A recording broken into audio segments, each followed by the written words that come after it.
now I hear. Okay, perfect. So it's live, but we still have a couple of minutes, so we'll wait for people. Let everyone get together. Yes.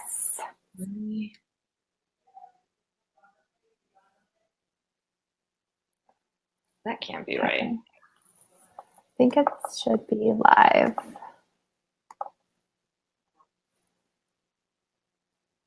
Okay, we are live.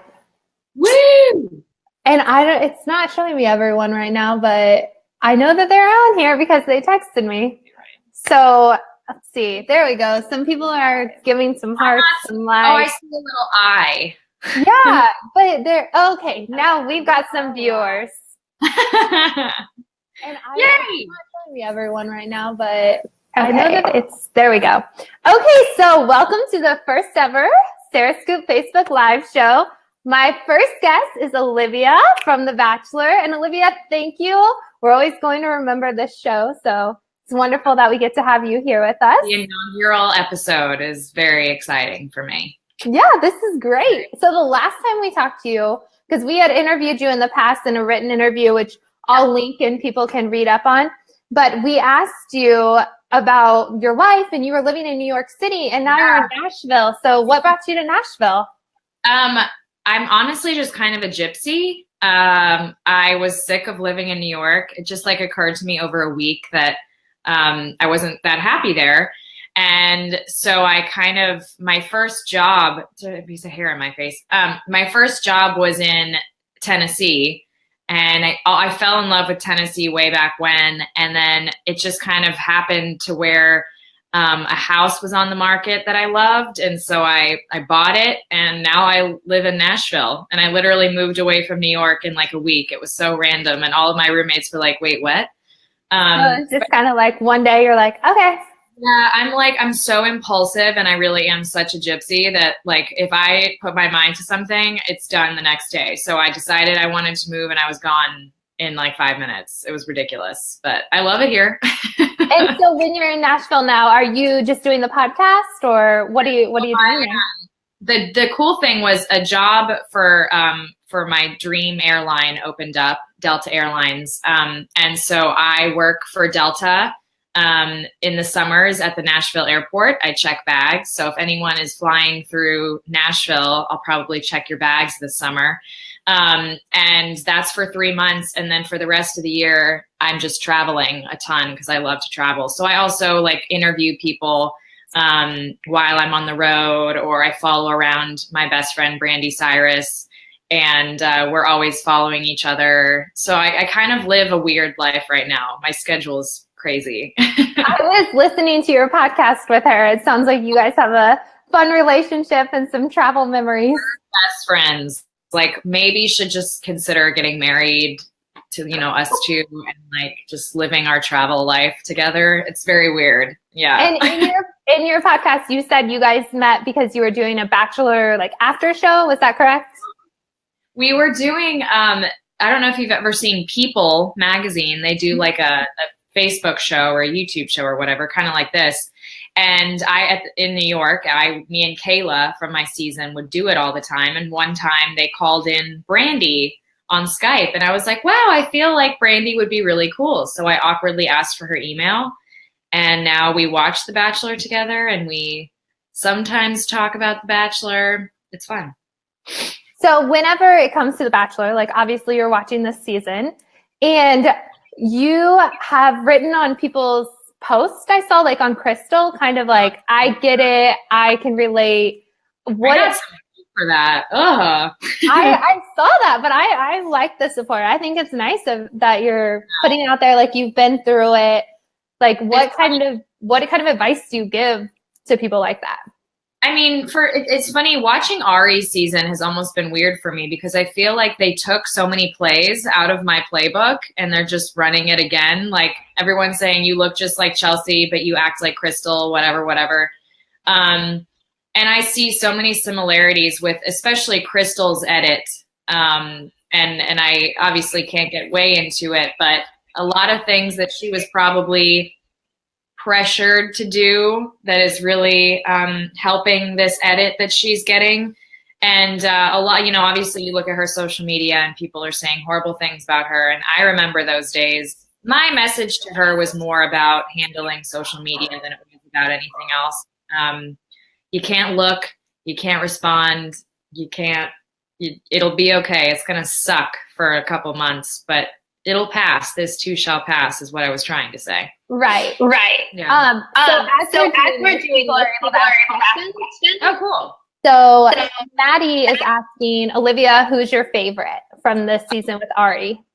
I'm having trouble picking a favorite. I did like Bibiana a lot. I liked her kind of passion, and but I also think she hurt herself a lot. She shouldn't have brought up all the drama. She got too in her head. But I did like her a lot. I would say she was probably my favorite. But yeah, I have yet to really connect with anyone from Ari's season. I don't know why. Maybe it's because I don't like him that much. No. Do you have, okay, so someone asked, maybe they're not your favorite, but do you have anyone on here that you would be friends with? Abby asked that question. Oh, I've kind of connected a little bit with Annalise, the girl who ironically was like the car accident or the dog accident. Okay, the editing on that. That was hilarious editing. She seems pretty cool.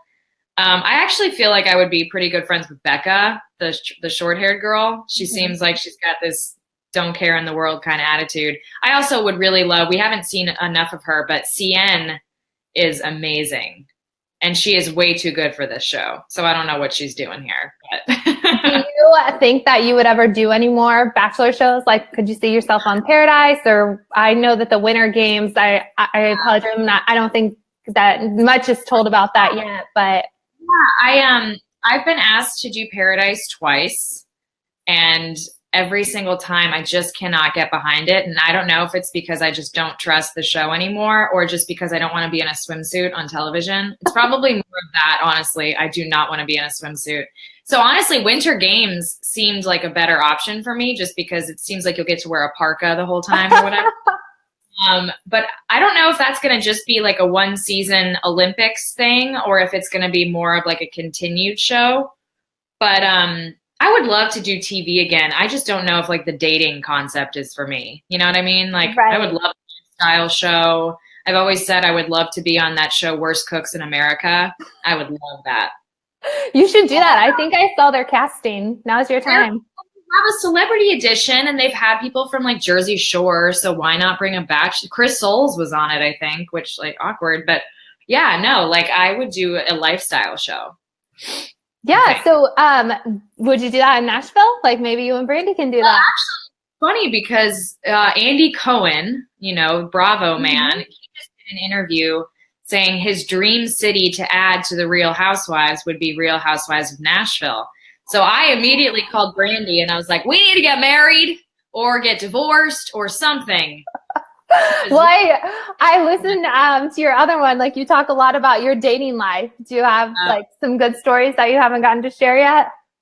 You know, I try to respect everyone that like sucks, you know, like a lot of the guys I've dated deserve to be called out. But I did a podcast with Patty Stanger recently and I was pretty obviously talking about someone. And I don't even know if he listens to the podcast, but I've had some pretty crappy dating experiences in Nashville. I'm actually dating someone now but the problem is like, I can't get excited about anyone. I mean, it's very new. Like I'm such a cynic when it comes to dating that I'm just like, until they prove me that to me that they're great, I just assume that it's going to like implode, you know? Yeah. Well, now that Ben's single again, is that ever going to be a thing? Oh, this is bad. Well, Brandi is good friends with Ben. And she's always wanting us to talk and be friends. So actually, we were in New York together last week, and Ben FaceTimed Brandi. And here I am in my bed. We have not spoken. I have not spoken to Ben. I have not even like followed him. And so we saw each other. He said hello. He smiled. He wasn't like, ah. So we have spoken, and Brandi is going on a mission trip with Ben in the next couple months, and they really want me to go. But I don't know. That would be like the world would explode if they saw pictures of me and Ben on a trip together. It would just be a lot. So I don't know. But it would make Brandi's life if we were friends. Yeah. And you can keep people talking, right? Oh yeah. Like can you imagine Ben Higgins ends up with the villain that he left on an island? That would be absolutely hilarious. But I think once people have started like seeing you after the show and listening to you on your podcast, like I don't think you have that villain title. You know, I still sometimes proclaim myself the villain, you know, but just because I think it's funny and so stupid. You know, but so maybe I'll go on vacation with Ben and Brandi pretty soon. I don't know.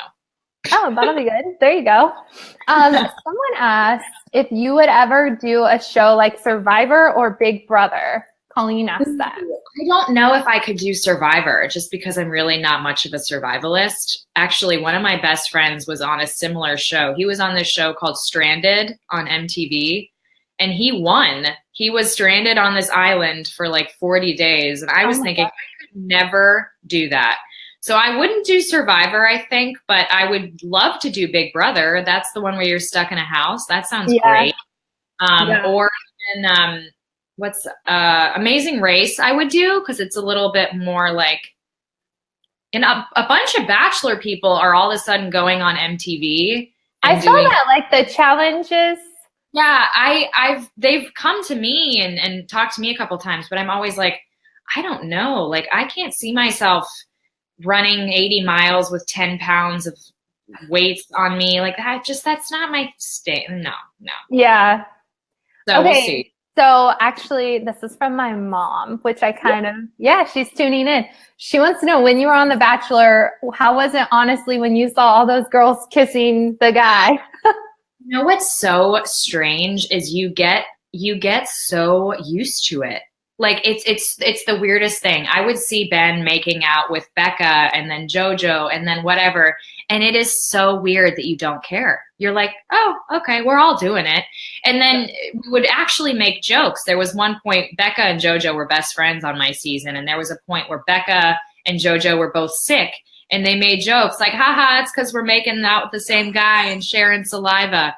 And at the end of the night, Ben's lips would be so many different colors of lipstick because he had and you didn't even care. It was the weirdest thing. Because in real life, you'd be like, what? Oh, yeah. Oh, my God. I'd be like, wait, why are you But it's like it's a social experiment and you're just trained to like not care. And so you see him holding hands with someone, you know that he was just making out with this girl, and you're just like, oh, whatever. It's so weird. But no, it was not weird. It was actually like the easiest part of the show was realizing that he's also dating and making out with 30 other people. Oh, interesting. Okay, so I know that you said you weren't really into like Bachelor in Paradise, that kind of thing, but would you ever, from Maddie, be the Bachelorette? Brandi is dying for me to be the Bachelorette. You should do it. That'd be the best case scenario. Well, I feel like they'd have to put me on a show and redeem me and then make me the Bachelorette, if that makes any sense. But I would do it. I would bring like a totally different vibe than I think what anyone has ever brought. Like, I would be more of a Nick, like kind of a polarizing person. You like her or you don't. But I would love to watch someone like me as the Bachelorette, whether it's me or someone else. I would just have a hard time looking at a guy I don't like and pretending that I like him. Because I'm like you can read what I'm thinking on my face, you know? I'd be like, ugh. But also maybe something it would be refreshing to see. I don't know. With the Bachelor life and all of that, are you following this season then? I know you said like some of the girls you've reached out to, but are you like the type that like makes a bracket and is like a diehard, like following the season? No, I'm not a bracket maker. I live tweet a lot is what I do. I didn't on Monday because I was on a date, but I know, but I usually live tweet the show, but honestly that becomes it's almost like a business for me that I don't watch it for entertainment anymore. I just watch it to, But I'm just not feeling this season. But I knew I wasn't going to feel it because I just didn't feel a connection to Ari. And I half the time I feel like it's like a really old guy making out with like super young girls. It just well, like the drama of what is it, Becca's age? Like, I don't know if you feel this, but when I see them making out, I feel like it's a dad and a daughter making out, and it's just too weird for me. And maybe he's not. I've dated men his age, but I think it's because he's so gray that it just seems like he's so much older, you know? So it's very kind of creepy to me. And like the kissing, his style is not my type. Like you like sensual. So I end up having to close my eyes, and I have to close my eyes the entire time because he's just making out the entire time. So that's my thoughts. The Kissing Bandit, right? The Kissing Bandit is yeah, it's a mess for me, but whatever. We can just get through this season. Yeah. Ugh. So when you are dating in like real life now, is that kind of like, do people know you from The Bachelor? Honestly, it's not as much people know me going on a date with me, but you know, it does get weird when people ask, you know, what's your job like? What's your life like? Where did you? And then it becomes like I have to tell this part of my life, or they say, what's your Instagram? And then they say, why do you have 200,000 followers? Who are you? So it is a little strange. The guy that I'm seeing now, I've known for 10 years, long before I did the show. So that's always, it's nice. He gets it. He knows who I was before the show. But it's definitely something I always think about. Like, is he too interested in that life? And obviously, right. Like, I would love to date someone, end up with someone who doesn't even care about social media, doesn't even care about the show. That would be so ideal for me. So going off that, Stacie over here, she was asking, what is your next career move?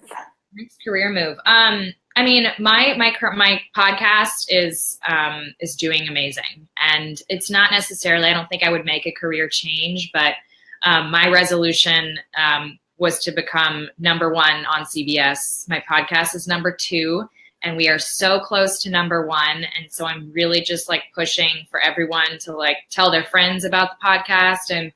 And once I hit #1, like we're freaking taking over. It's going to be amazing. So that's my plan. I would also love, with my travels and traveling all the time, I'd love to kind of break into like, not necessarily travel blogging, because I can't trust myself to start a blog. Like I would never update it. But I'd love to just share more travels, go out a lot more, and just like show the world to my followers, if you will. So yeah, absolutely. Okay. Is there anyone you really want to get on your podcast that you haven't talked to yet? I'm dying to. Me and Snooki have been going back and forth. That would be great. Jersey Shore is coming back. We've been going back and forth, but I'm really, really trying to get Snooks. I've been trying to get JoJo, where our schedules haven't lined up, but I freaking love JoJo, and I would love to have her on. And then I have obviously those lofty people that, you know, if they even answered me, it would make my life. But I still really want to get, sorry, I'm getting emails. I would love to get Cameron Diaz, my twin. She would just make my world. She would rock it. So if you're listening, Cameron, come on my pod. We'll get her on there for you. Right. Let's say about that. Sorry, I'm seeing what else we have over here for some questions. Someone's wondering if you wanted Wells to be the next Bachelor. No. Would you ever be? People are just saying, hi, Olivia. Hey, guys. I'm so glad to be here. You've kind of already answered about your thoughts on Ari being the Bachelor. Yeah. Darcy saying that you commented earlier about being adventurous. So their family is from North Carolina in 3 to 4 weeks. So that was earlier when you were talking about how you moved so quickly. Have you done any other crazy adventurous things that will inspire people to just like take a leap of faith? I moving to New York was a leap of faith. After The Bachelor, when I was like, what am I going to do with my life? I moved to New York, and it was amazing. It was the most amazing place to live for 2 years, but it's not my personality to be there. Moving to Nashville, I think people oftentimes are nervous to step out of their comfort zone a little bit and just take a leap of faith. And, you know, how am I going to make friends and stuff. But every time I move somewhere, it's so fun to meet new people and get out and explore. And I really am getting into like this adventure. The guy I'm seeing, he's traveling and said, meet me in New Zealand on this day. And I think I'm going to go because I love it. Yeah, he said, let's go on a second date in New Zealand. And I was like, oh my God. So yeah, so that's fun. That's hilarious. Like, that's great. Just like second date New Zealand. Would you ever move out west, or are you pretty content with Nashville? Yeah, I'm not a Cali person. I wouldn't do California. I love Seattle. I would love to go to Seattle, Portland. But yeah, I'm not an LA person. Everyone says with my job, you got to move to LA, but I'm just not. I'm not a beach girl. I'm not like a warm weather girl. I like kind of, yeah. So I don't know if West is for me. If I would, it would be like Seattle, I think. Heard that's amazing. Some people were tweeting too. So I have some more of their questions that I wanted to ask, but they were asking if you had any moments, which I thought was kind of interesting. Like, were you just like cringed watching the show when you were on? Like, I don't remember this, but they said there was something they filmed about cankles. Oh, that's like, if that was one of your cringe moments. It was cringy to watch that because I was so upset at how it went in real life and how they aired it. The whole story was I was obese growing up and I've lost 150 pounds, but the thing I still hate about myself is my legs. And I talked about on the show that with producers, so I'm not sure if they told Ben to say this to make me happy, but he one day pulled me aside. All of my first dates where I had to wear like spandex or like really short shorts, and I was really self-conscious because everyone is amazing and beautiful, and I just hate my body. And Ben said, I really love your legs. And that really meant a lot to me. And so I decided on that day that when he got to the rose ceremony that I was going to tell him how much it meant to me that he complimented the one thing about myself that I hate the most. And of course, like when we were talking, he was so into it and we were so in tune with each other. And I got the rose like second. But when the show aired, it just made it look like I was talking about myself. And then they edited it for me to get the rose last. So that's what was cringy, was how upset I was that my favorite moment from the show got so twisted and destroyed to make me look like a psychopath. And obviously, like, at the time I couldn't tell that story because I was contractually said that like you can't talk about editing and stuff. So that was sucky for me because that was like my moment of being raw, and it got twisted. The way it came around. Yeah. So I didn't know if that was a cringe moment or what they were referring to exactly. Most people would think that the jumping out of the cake and dancing was my cringeworthy moment, but I actually loved that. My mom was so proud of me, and like that was an Olivia moment, truly. So that was not cringy for me. It was it was stuff that where I was really trying to be earnest and raw, and I forgot that when you're on a TV show, you probably shouldn't talk about all of your demons and stuff. And so that was what was hard for me to watch. With your mom, you mentioned your mom. I feel like in the interview we did with you before, you talked about like, wasn't it your mom and maybe like your sister or friend that kind of made a tape that put you on the show in the first place? Yeah, my mom and sister made the tape and sent it behind my back. I had no idea that they were doing it. And I got a call and I was like, oh my God, what is going on? I called my mom and I said, what did you do? And I was such a last minute addition. I mean, I had a week to figure out. So yeah, I was way last minute. I probably would have never done it had, I had more time to think about it. But yes, my mom was a detrimental force in getting me on the show. And it's not that she regrets it, but she definitely feels a little bit of remorse just based on how it went for me and how much emotional stress it put me under. She felt really bad because she thought it was going to be this amazing experience and I was going to look so good. But yeah, she was big. She really wanted me on that show. Yeah, that's interesting because a lot of people just see like, oh, there's girls coming out of the limo, but they don't think about like there's a process on how they get there and that sort of thing. everyone is different. I talk to people ask me all the time, I'm going to castings, what's your advice? And I'm like, I didn't have a normal casting experience, so I don't really know as far as how to get on the show. I have no idea. I don't even know how I got on the show. Well, it worked out. I mean, look where you are now. I like how you go with you play off of things, like you're mouthing off. You're like, I have to make fun of myself somehow, right? Yeah.